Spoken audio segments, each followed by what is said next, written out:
Welcome to Our Highest Work, a podcast and video series where we are exploring the best ideas for a spiritually based business success. My name is George Cow, and in today's episode, I've got my friend and client, Padma Gordon, who's going to be leading a conversation about I'd like to call it joyful productivity, or getting things done in a grounded and present way. And by the end of this episode, my hope is that you'll have gotten a few insights from both me and Padma about how to be happier as you work, how to be getting things done getting the things that you want to get done and getting them done in a more mindful and joyful way. So before I bring Padma on, I just want to read you her official bio, and then I'll bring her on, and I think you'll love hearing from her and also hearing what questions she has to ask me as well. So Padma Gordon is a psycho-spiritual counselor who assists people in creating movement in their lives, movement of all kinds. She engages clients through mindfulness, movement, hypnosis, and various somatic practices so that they can find freedom in their bodies, in their hearts and minds, and live a deeply fulfilling life. And that's wonderful. And I know from having worked with Padma for several months that she creates amazing breakthroughs for her clients. She was just telling me about one of those earlier today. And I'm just really happy to have her here and have her be the conversation leader here. Hi, Padma. Thanks for agreeing to do this. Great. Hi, George. Thanks for inviting me to participate. I'm happy to be here. Yeah. So I'm just going to kind of turn it over to you. Any questions, however you want to start this topic of getting things done from whatever perspective interests you. Okay. As you know, I can talk on any of these things. So happy to go wherever you want to go. Yeah, beautiful. And I also should say that I want you to interrupt me anytime with questions or insights, anything you like. So. Okay, thank you. It's really clear. So I think the most kind of interesting or inspiring piece about this question of getting things done in a present and grounded way is, what are some of your keys? Because something I really appreciate about you is your ability to break things down into kind of bite-sized pieces. So if you want to lay out a few of those, I would love to hear them, and I'm sure that's good too. Yeah, absolutely. Yeah, I was thinking about what I would share here in this little session, and there's a couple of things I'd be happy to talk about. One is mindset, or I might even say heart set, sort of the mental, emotional environment we bring into our day-to-day work. And another piece of it that we could talk about is the sort of more logistical, and you and I have talked about this before, but the whole idea of temporal and physical placeholders.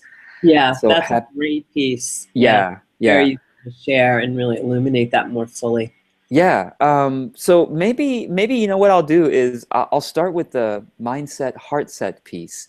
Yes. And as I share mine, I would love to hear what works for you and what you are seeing works for your clients too. But I think where I start with all this is the idea that we live in a friendly universe. I think it was Albert Einstein, and those of you who know this quote can correct me if I'm wrong here. I think it was he who said, the most important decision you'll make in your life is to decide whether this is a friendly or hostile universe.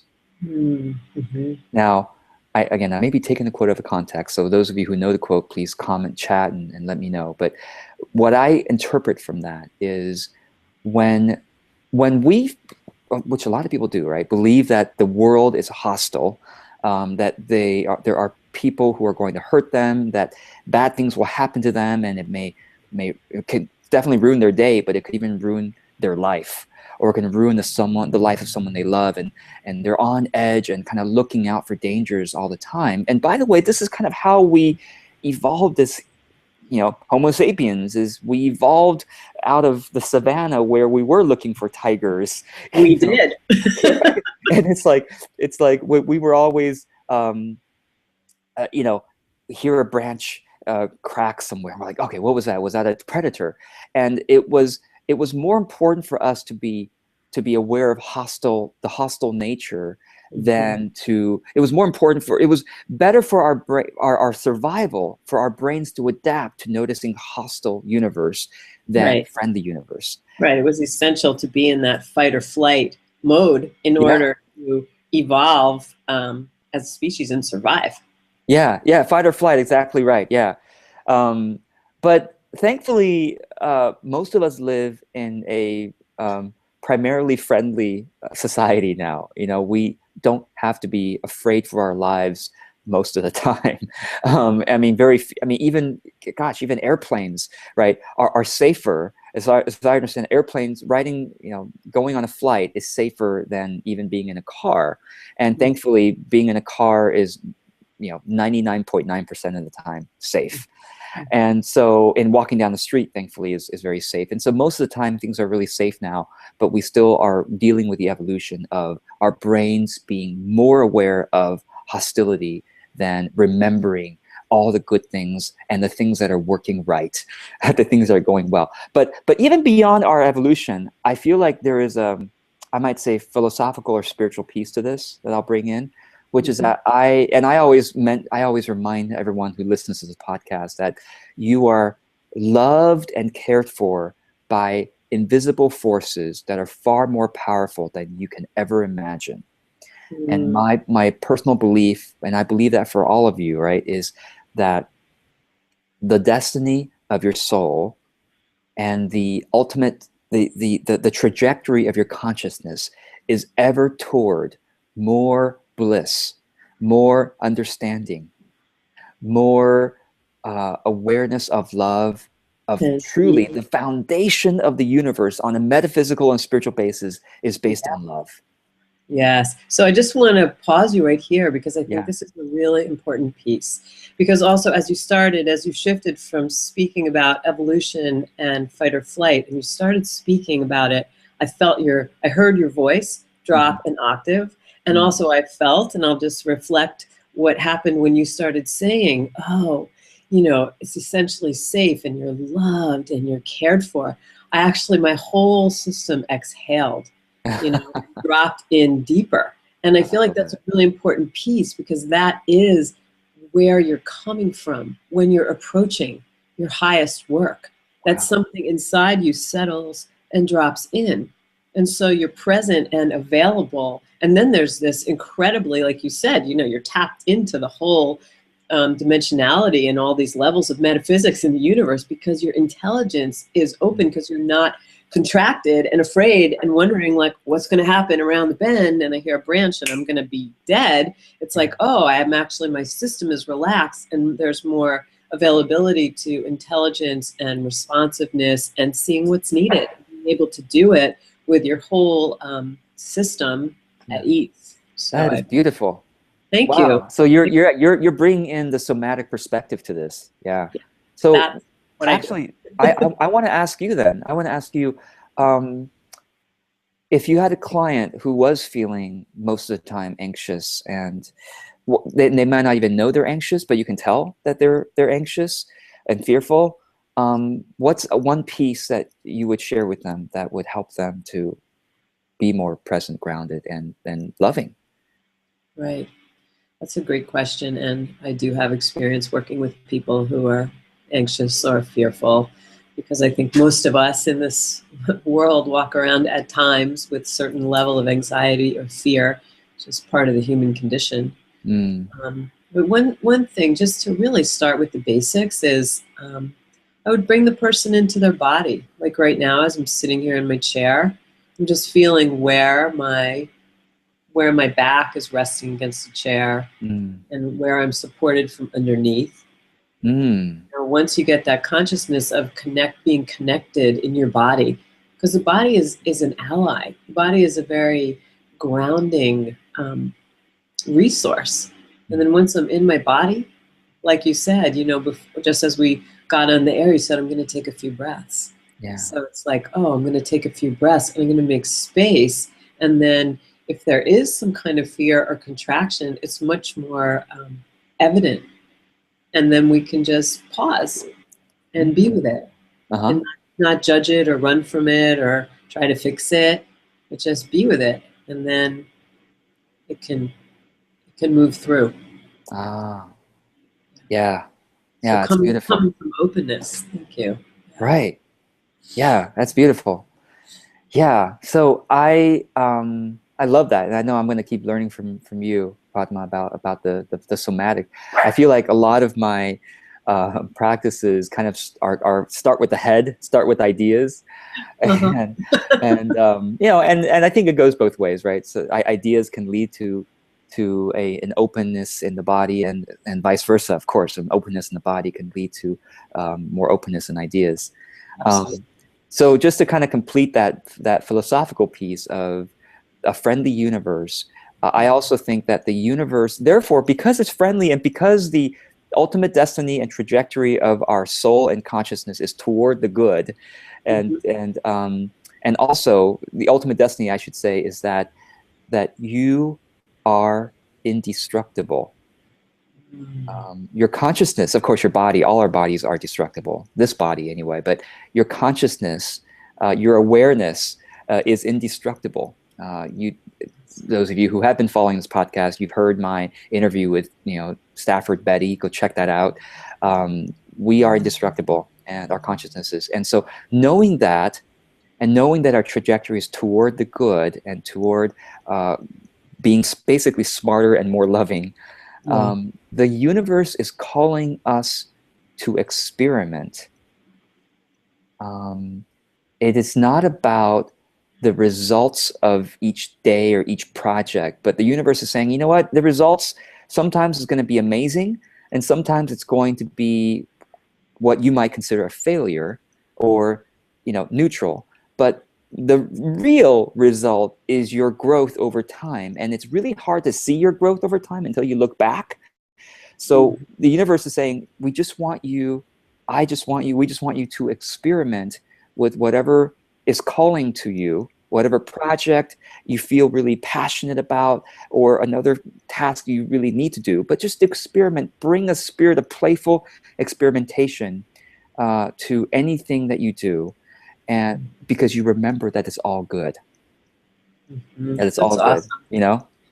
Yeah, the spirit of play, the spirit of curiosity, Yes, right? yes, curiosity, right. Is so useful. And then I love your invitation, George, to just try it. And also that, sometimes you'll get a great response and sometimes you'll feel like, wow, that kind of landed with a thud. And then what you also mentioned, a word that I really love, which is to be neutral. So it's this neutrality Yes. that allows us to just show up and do stuff. Like, it doesn't have to be perfect, and Mm. we just take an action, we put it out there, and we don't get stuck. We appreciate when it gets a great response and life just cheers and gives us thumbs up and likes our posts or whatever it is. It feels really good. Not to get stuck there. Same way, not to get stuck with, wow, that one didn't go over. So, wasn't such a big splash. Uh-huh. But not to get stuck anywhere, just to Mm. like receive it. Oh, receive the good. Yes, this is awesome. Okay, receive my failure. Oh, this doesn't feel so good. Okay, keep moving. So that Mm. that we're continuing to move and just show up and do something. Yeah. Make an offering. Mm. Do a piece of writing. Take a mundane action. Take a creative action. So I feel like it's part of the movement process that comes from being open, right? Because Wow. in the openness, Yeah. then we can keep taking action. Anywhere we clamp down on, like, yes, I'm so good, or no, I'm not good, it's the Mm. same. So then in this closed-handedness, nothing can flow. And what I hear you Ah. talking about is line up with your own creative flow and the flow of life itself, the flow of the universe that wants us, that's kind of pulling us toward this, our highest good, our highest work. Yeah. Oh, that's beautiful. Wow. I love that. Thanks. Movement. I'm seeing the word movement in a new way from what you just said. I love that you said the clamping of the hands, and the analogy of us. What, even when we, like you said, even when we get a good result, Mhm. it's easy to get stuck there in the good result and thinking, okay, all right, I'm good now, and so my next thing must be as good, right? Or better. Or better, right? Like it always has to. we have this illusion that our results always have to keep going up and up and up. Mm. When, hopefully if we have a good strategy, the result will, over time, in a really big trajectory, it's generally up. But there's a lot of this up and down throughout our growth, Right. and we might even, hopefully we can remember that whatever the result is, to find the real result is in celebrating the efforts that we put in. Mm. And Yes. if we celebrate the effort, we will say, okay, it's about the effort. And so I'm proud that I made that, I wrote that. That means if I'm gonna do more good, it's about writing more, or it's about speaking more, or it's about making another offering to this client or to my audience, or whatever it is. So I love that you said movement. Yes, don't get stuck, right? Yeah, awesome. And then just as you're saying that, it's like in order to take another step, you have to land in what you did. So actually, when I wrote something the other day, and as I finished it, I just went, yes, and then I like went on to my next thing. But I Yeah. gave myself that feedback and that credit. So when I receive that, I go, okay, great, I did it. That there's this process especially in building a business and evolving yourself and your life, that you actually give yourself that, oh yeah, good job, good Right. job. And then Yeah. you take that in, because we all need to hear that, right? So that we That's can right. keep going, and also so that we can ride the waves that go up and down, Yeah. and then there's space for, all right, that one wasn't, so amazing, and okay, keep going, but to like feel it and then keep going. So Yeah. yeah. Yeah. And I mean, actually, you were the one who brought up the idea when we were brainstorming this episode. You were one who brought up the idea of grounded, Yeah. and so can you? I'd love to hear any thoughts you have about what does it mean to be grounded, even as you are in movement and in flow. So Mm-hmm. these two ideas can sound like they're opposites, Right. but somehow you've been able to integrate that in your own practice. And Thanks. That's a really awesome question. Yeah, well, one piece that helps with that is being anchored in the movement of your breath, right? So you're okay. anchored. It gives your attention a place to rest, and yet the breath, until it's done, is always moving, Right. right? So you stay anchored in the movement of your breath, or, I mean, there are so many different possibilities. Mm-hmm. But what I feel like, and what I often suggest to people that I work with, is, just really pausing. And I know you work with that yourself, like just having pauses into presence, so that you're not just, and we do need to use our analytical, creative mind, but not to just be working from up here. That's what I mean. Being grounded, it's like, okay, so my mind is going and I'm having these great thoughts and all this stuff. And then, oh, right, I'm still here. That the expression is occurring in the field of presence, that it's happening and you're present. So staying grounded in the present moment, because oftentimes we get, and you can hear it, right? If I start talking really fast, I'm really not in myself.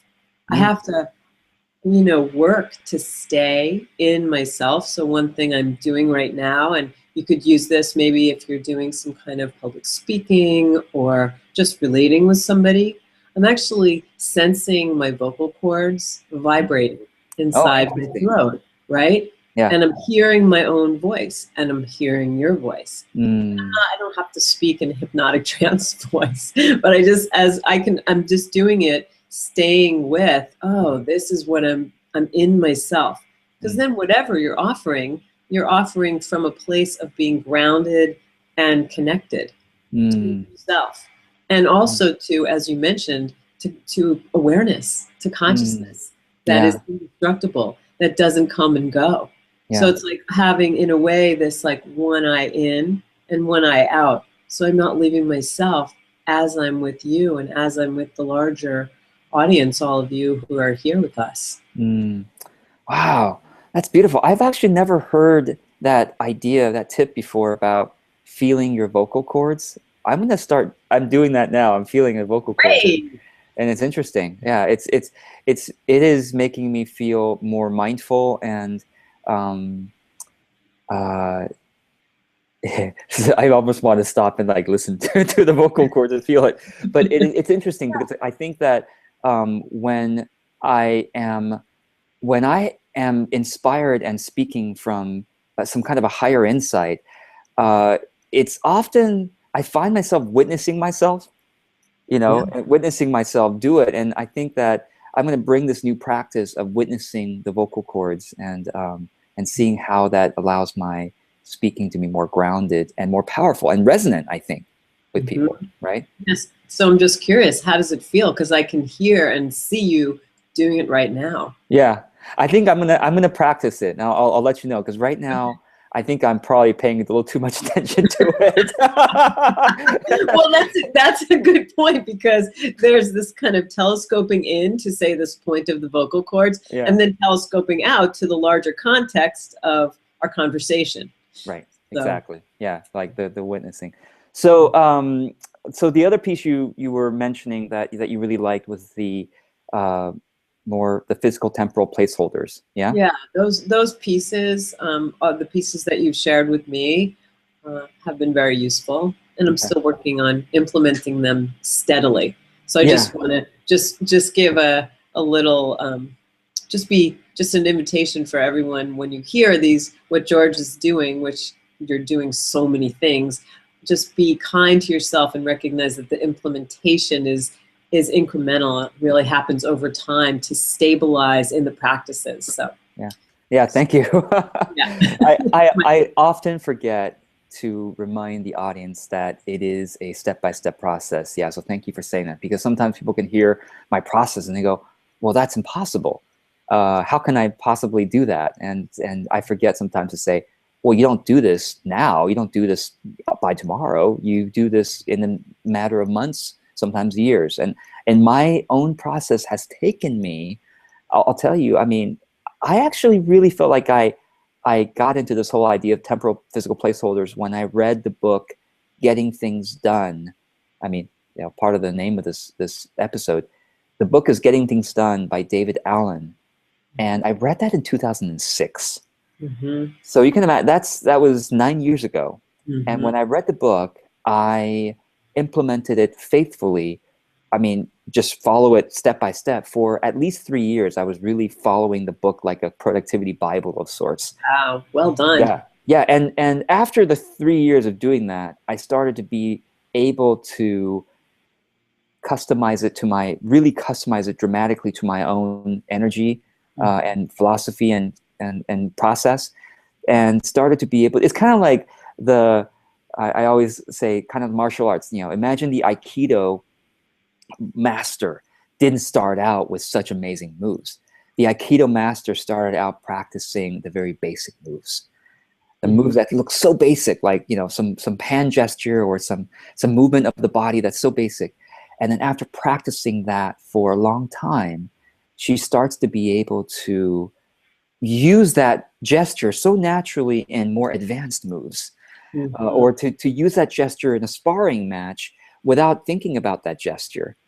That's And right. so I felt like I've been practicing these basic moves. So I guess I'll say, and Padma, you can reflect back to me as I say this, whether you think it's a basic move or a more advanced move. Mm-hmm. And also, I just want to say that you make it look easy. The master is what they say is once you've done something for 10,000 hours, you've Right. mastered it, and then Yeah. it looks so easy. You make it look because you've done it for Yeah.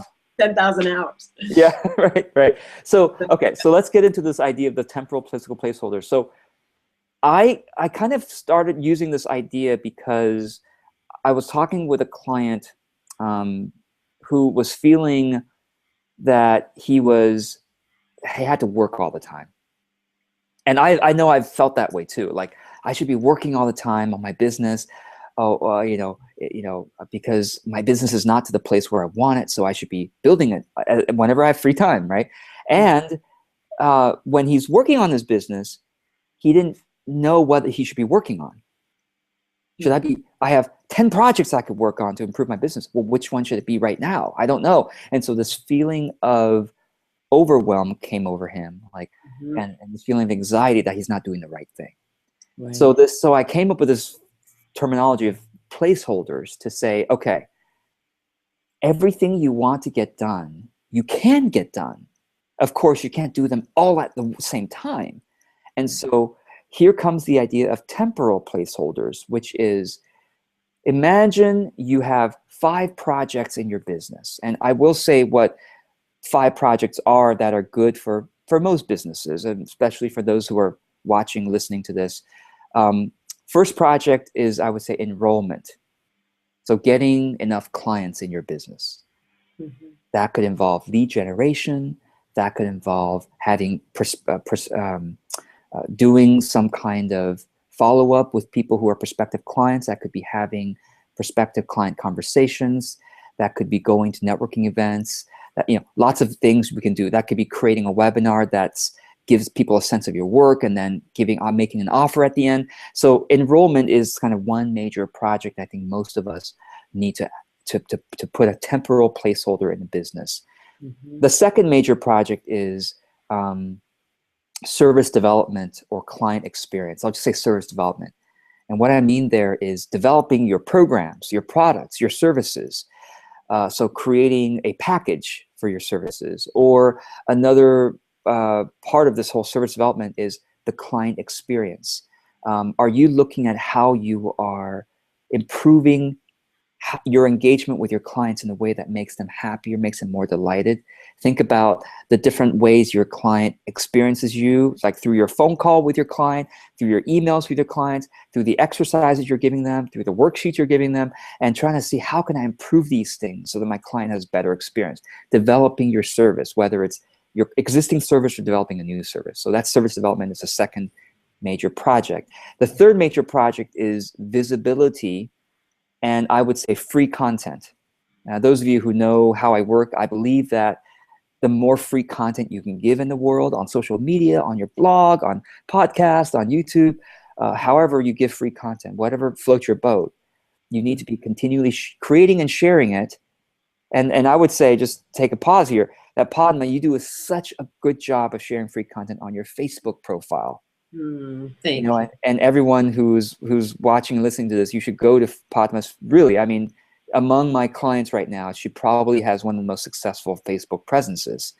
And so check out facebook.com/Padma Gordon, PADMA GORDON, facebook.com/Padma Gordon. Really go there and learn watch how she's doing it. She's doing it really well. So all of us have a way of creating visibility. All of us, whether you love to write, whether you love to take pictures, whether you love to speak, whether it's on a video or just via the audio, like through a teleseminar, teleclass, through a podcast. Basically, it's text, video, and audio. And if you love taking photos, that's another way of doing it. Mm-hmm. Can I just pause you on one thing? Sure. So also with putting yourself out there and visibility, I just really want to encourage everyone to just sit down. If it's writing, whichever medium you want to express yourself in, even if you have nothing to say, the simple act of having this temporal placeholder and actually just sitting down and saying, okay, just creating the space actually invites your wisdom to flow through. So that's really my experience, and I feel like it engages you in the creative process and also helps you to clarify what you know, and hone your ability to express. Yes. And like it's sort of like you're practicing your voice, or getting more authentic with your voice. Yes. Yeah. So I guess I should really say what a temporal placeholder is, because I realized I hadn't explained that. Would be great. Yeah. So a temporal placeholder is, for example, let's say you had 5 major projects. I'm kind of going through what those 5 are, but imagine that you were working on your business 5 days a week. Now, some of you are working on your business full time. Some of you are working on a very part-time basis, but even if you're doing part-time, right? Imagine you could spend 30 minutes on your business Monday through Friday, let's just say. So if it's 5 days a week and you have 5 projects, you can now imagine what I'm about to say is that, well, what if you took 1 project per day? So what if on Mondays you worked on your enrollment? So maybe in the half hour you have on Mondays, you say, okay, it's Monday and I'm working on my business right now for half an hour, and Mondays are about enrollment. So what can I do to move forward, make some progress in my enrollment? So even if you ask yourself, if you're thinking, well, first, hopefully having that temporal placeholder of Mondays are for enrollment will calm some of Yes. that overwhelm that what should I be working on? Well, I'm working on enrollment. Right. And also that you're just working on it on Monday for Yeah, half an hour. So yeah, it's not like a huge thing. It's just, it's a bite-sized piece. And right. I'm going to focus my attention in this way Yes, on Mondays for half an hour. yes, So yes, it really makes it, as you speak about it, I feel like, oh, my system settles down, makes it much more accessible. Whereas just having a million projects flying around is, it's very draining.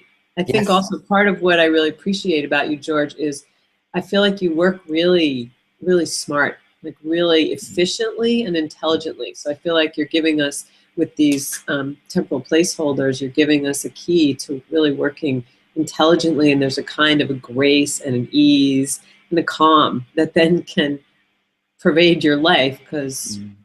you're not all Yeah, scrambly about what you want to do. So, right, right. Yeah, that's a good, really good benefit of it is this more, there's more calm and there's more groundedness in the way we do things. So and so let's say you were at that half hour on Monday, and you know that Monday's enrollment day for you, and well, what should you be doing during that time? mhm. And so the question that I would ask if I were in that situation would be, okay, what do I already know will help move my enrollment forward? Because oftentimes we are we don't trust ourselves, because we are like, well, there's so much I can learn still about what is perfect for enrollment.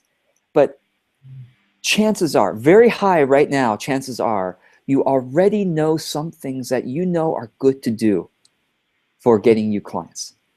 And Yes. if you only did them on a consistent basis, you would get smarter about enrollment. And Mhm. the truth is that as you take action, the landscape changes. It's kind of like as you walk along a journey, the landscape changes. And so you don't have to know what's 200 miles away.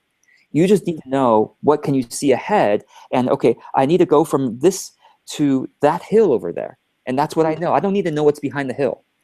So That's I'm just going to walk to the hill because once I walk to the hill, I might realize that, oh, here at the bottom of the hill, I didn't know that there was a stream over here that I want to go to instead. And so I'm going to change my direction now to go to that stream because that looks a lot more interesting. right.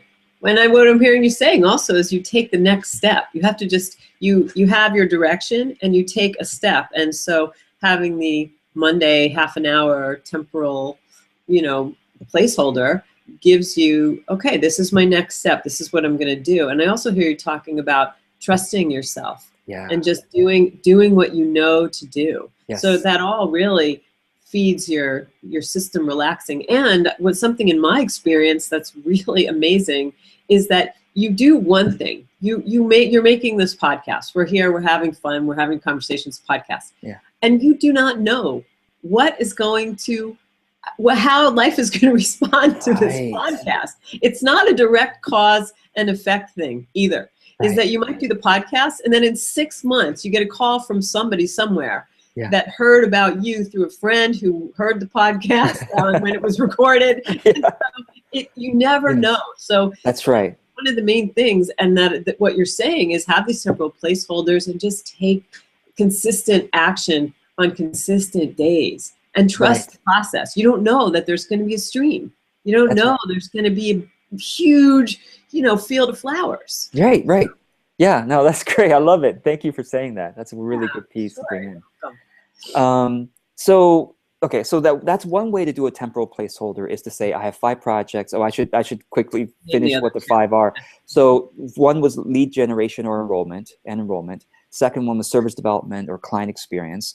Third one is visibility or content. The fourth one I would say is self-care habits. So for me, that's making sure my schedule allows me to get enough sleep. It's also making sure that I have breaks between meetings.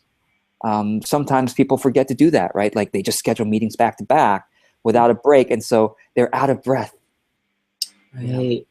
Yeah, they don't have. So I allow myself at least, 15 minutes before another meeting so that I can lay on the floor for a little bit, do some breathing into the floor, and get a drink of water. We forget to get enough hydration sometimes. Right. So self-care habits is another temporal placeholder. And you might say, well, George, what do you mean by a Thursday is a self-care habit day? Well, you don't, not necessarily. I mean, you could say, I actually do. I do this on a weekend day, on a Sunday, to say, okay, on a Sunday, I'm going to look at my habits, my self-care habits, just to spend 15 minutes to look at, can I improve something about my self-care routine? That is so great. Isn't that interesting? Just to have a day where you take 15 minutes. Yeah, I love that invitation, because then you're self-reflecting and you're looking for what's working. Yes. And how can I improve? Right. Yeah, exactly. And just so you all know, I mean, what I actually do is I have 2 days a week that is free content or visibility. One of the days is creating a free course. I'm always working on creating or improving some free training that I have. And another day is what I call free helping, which is that's when I have time that day, I would be answering emails from people who are not clients, so helping people for free, or answering posts in our highest work, the free Facebook group, or something like that. So that's what I do. But the fifth one, just to round out the 5, kind of most of us should think about, is admin or maintenance.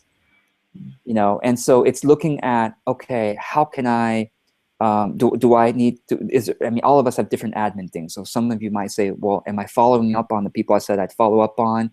Am I, is there, well, that could be cleaning your desk and making sure your desk is clear, which brings us real quick, and I know we're almost out of time, just a few minutes, physical placeholders. So chances are you probably have some surface in your business or home where you put stuff because you don't want to forget about dealing with it. So it might be like a bill, you put it here so you don't forget to pay it, or it might be a piece of mail that you say, okay, I don't want to open it right now, but yeah, it's got to be open at some point, or it's some book that you're wanting to read, but it's just been sitting there for 2 months, right? And so what happens is these surfaces start to accumulate things that you haven't made a decision on, you haven't put away. And so what I invite you, a very simple physical placeholder, is to create a corner of your office or a closet somewhere, a corner of a closet, and label that corner of the closet, to the side, or important, but possibly important, but not urgent. Okay, to the side. Okay, maybe another corner is decide on this ASAP. Okay, but the key is to put them out of sight. And you might think, well, George, isn't that out of sight, out of mind? No. Once you put all your clutter somewhere in 2 piles, important but not urgent, and maybe urgent, maybe important, then you put a temporal placeholder. Guess what? That's what the admin placeholder can be, to say, when it comes to the admin time, to say, all right, admin, the first thing I got to do during my admin time is to sort through my piles to see if there's anything truly urgent and important. But that way you're not, and maybe you can speak to this a little bit, draining your energy by seeing these things all the time. Absolutely. I mean, I feel like it is really draining, and it takes away from your ability to be present, because on a subtle level, maybe on a subconscious level, you're thinking, oh, I really need to get to that, or I haven't responded to that thing, or, oh, like you said, I really want to read that book, or I have to contact that, PR person, or whatever it is.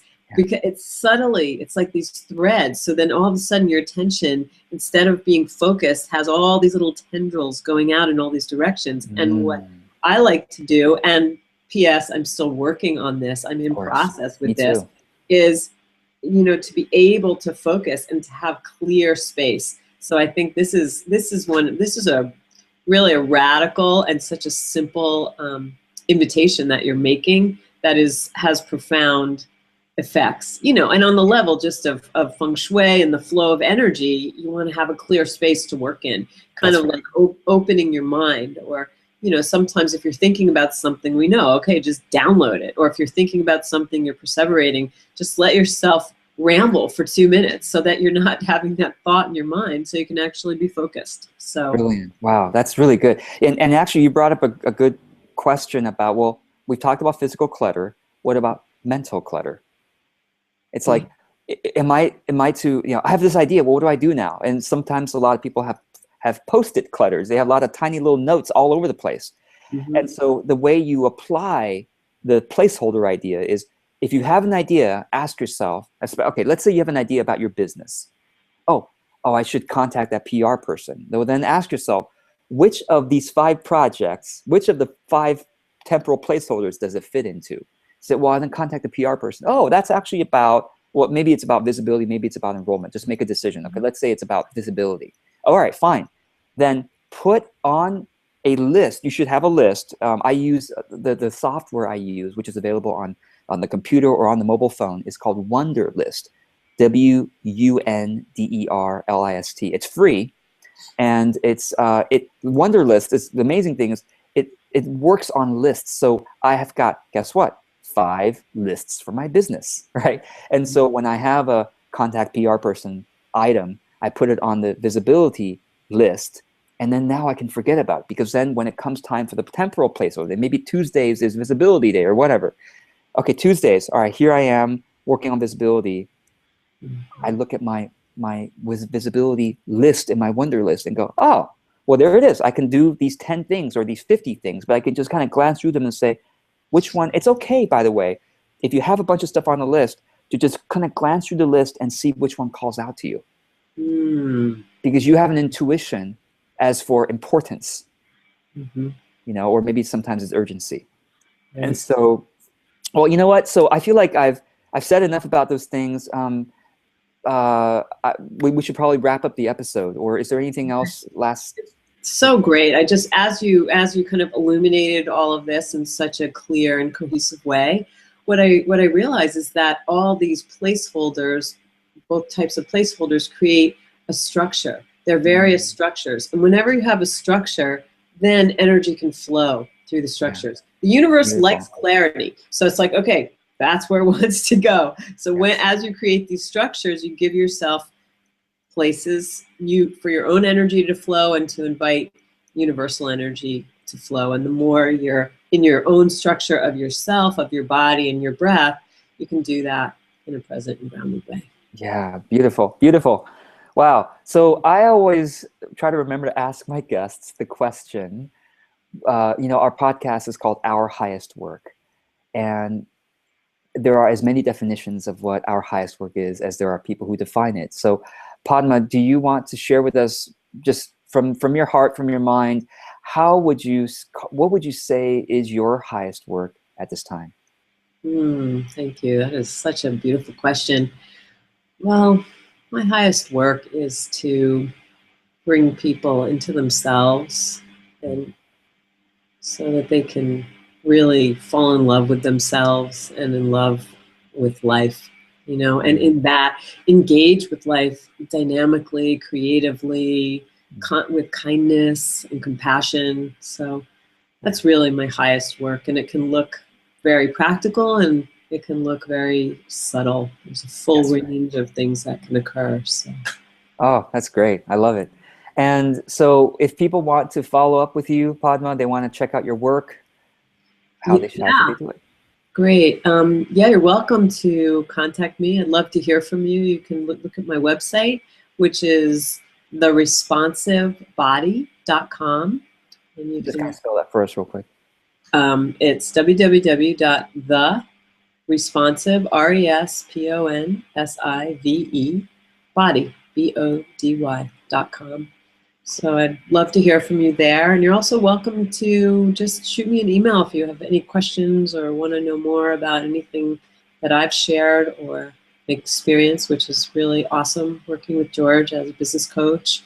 My email is Padma, my name, first name, PADMA @theresponsivebody.com. So Wonderful. I look forward to hearing from you. Awesome. Well, Padma, you've been just a great person to converse with here. I mean, you do such a great, I can't believe you said that this is like your first time or something doing an interview like this.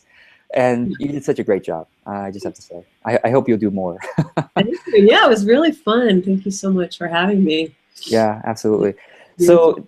So to end the episode, I always want to remind you that remember, well, I want to remind you of who you are, and I try to do it in a little different way each time. So this time I'll remind you to remember who you are in a much bigger way, because you are actually indestructible, and your consciousness is going toward the direction of more wisdom and more love all the time. Even in the sometimes on a day-to-day basis, it's hard to see it, but in the grand scheme of looking back at your life, you will see, and the looking grand scheme of your maybe multiple lives or your consciousness, you will see the growth towards wisdom and love, and you know that you are secure in that direction because you are being taken care of. So until the next episode, I wish you well. As Padma mentioned, remember to keep breathing and feeling your body so that you can be grounded and do things in a present and grounded way. So thanks, everyone. Have Thank a you, great George. rest of your day. Be well.